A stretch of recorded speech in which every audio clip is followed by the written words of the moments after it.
Hello, Dan Smith here, director. I'll be doing some audio commentary for this re-release of the movie.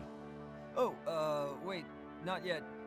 Sorry, sir, this is just the DVD menu. The movie hasn't started yet. Well, I see you dug up the original movie poster. Oh boy, that takes me back. Wait, whose volume does that control? We digitally cleaned up the old 35 millimeters. Much nicer now, huh? Yeah, well, actually, I hadn't noticed. It looks all right. I can never figure out all these DVD options. I tell you, watching movies has become complicated. The pause button, I know that one. Hey, is this thing on? Can you hear me all right? Yeah, all good. All right, we're gonna start the commentary track now.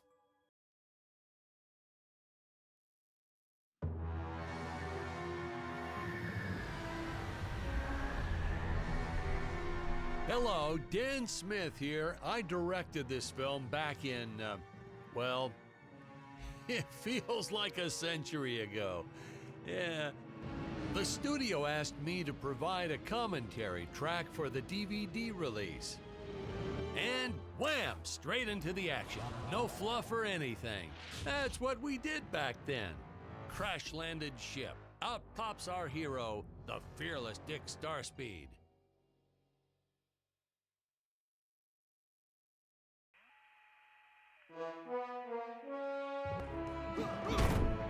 The ship's velocity reactor is damaged.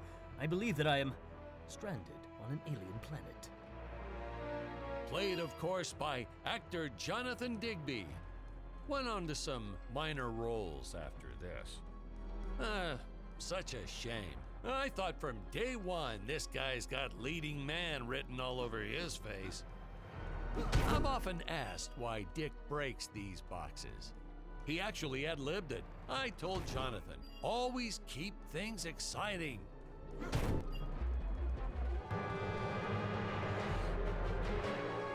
Greetings, citizens of Gravoria.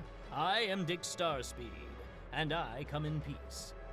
Probably shouldn't have had Dick draw his weapon when he was talking about peas. Well, maybe one day we'll go back and CG it into a sandwich or something instead. Ha! Just kidding. And this is what people pay to see. A no-name middle-aged B-list actor duking it out with stuntmen in costumes. Such stunning choreography. Now the extras in those robot suits really knew how to take a punch. Oh, literally. I told Jonathan not to hold back. Give it all to him. Kick him in the nuts and bolts. And I know what you're thinking, but don't worry. We handled it responsibly. We made them all sign waivers not to sue for injuries.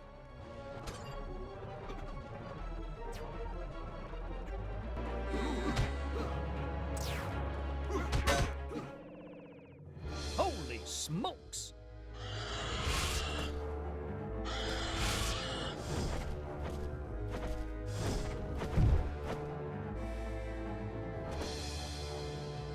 If I land squarely on that grain silo, I should survive this fall unscathed. I shouldn't say this now, but you could actually see the strings if you squinted hard enough. A screenwriting trick from back in the old days. You put a grain silo or some haystacks down and it solves all your gravity-related problems. It appears some of my equipment was lost when my ship was shot down. But what luck! This high-tech scanner reports that my ray gun is nearby.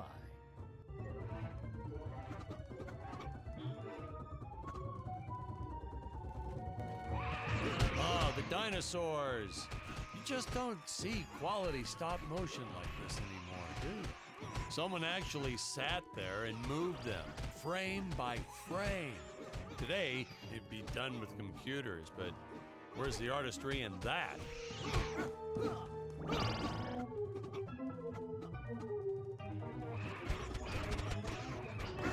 Now, if the trees here look a little plastic. Well, it's because they are. I took them from the set of my last film, Vampire Island 2.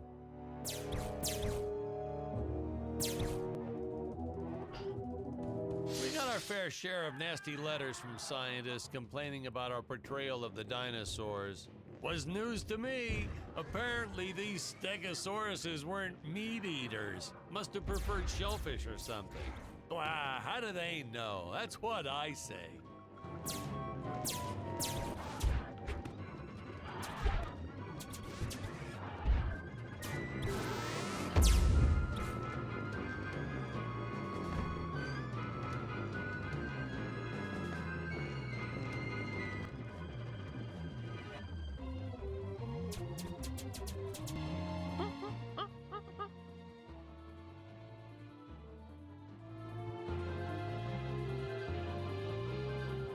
As usual, the local population is defenseless. That's where our hero steps in and saves the day.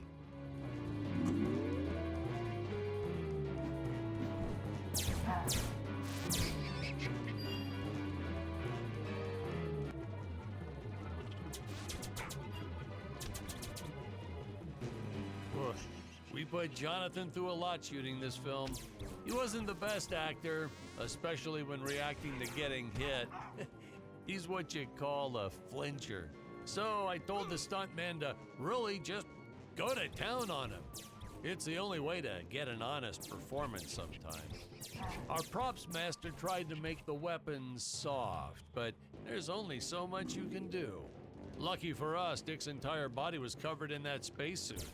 That thing was a lifesaver when it came to hiding bruises.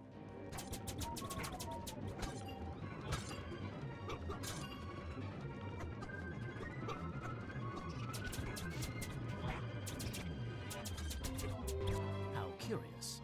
They dissolved into what appears to be gold. You'll notice the gold disappears when Dick touches it. We had a deleted scene that explained he's actually teleporting it back to his ship. It's funny, no one ever questioned how Dick was able to walk around with an infinite amount of gold on him.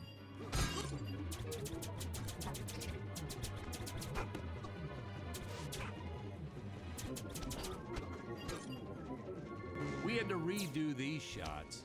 Our first attempt was kind of a disaster. We tried using real apes. Thought it'd cut down on the costume budget a bit. But have you ever tried working with apes? They are the worst actors ever. They don't sit still for a moment, and the second you take your eyes off of them, they're flinging their feces all over the place. Jonathan refused to work with them after he got, well, let's just say that he had to take more than a couple of showers one day. You know, you never forget the smell of monkey poo. We steam cleaned the studio top to bottom. Still never got rid of it entirely. All through the rest of the shot, we kept finding those little surprises hiding inside various props. Boy, were those the days.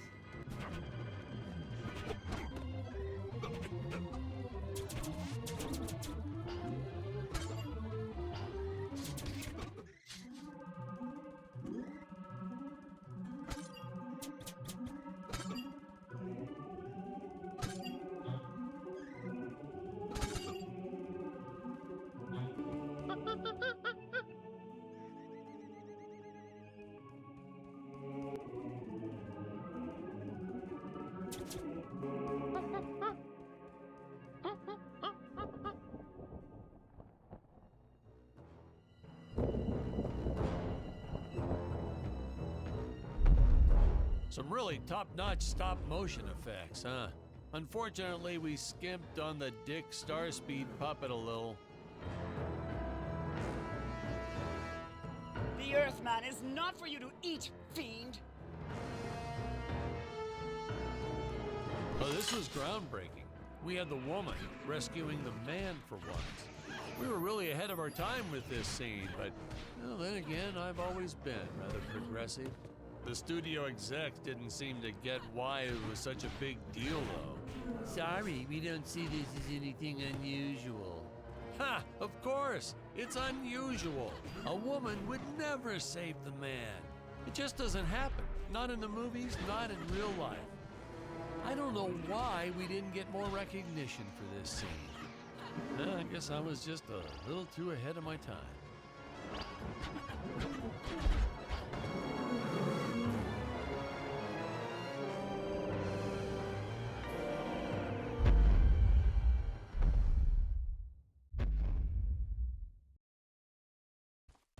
Thank you for saving me, strange woman. What is your name?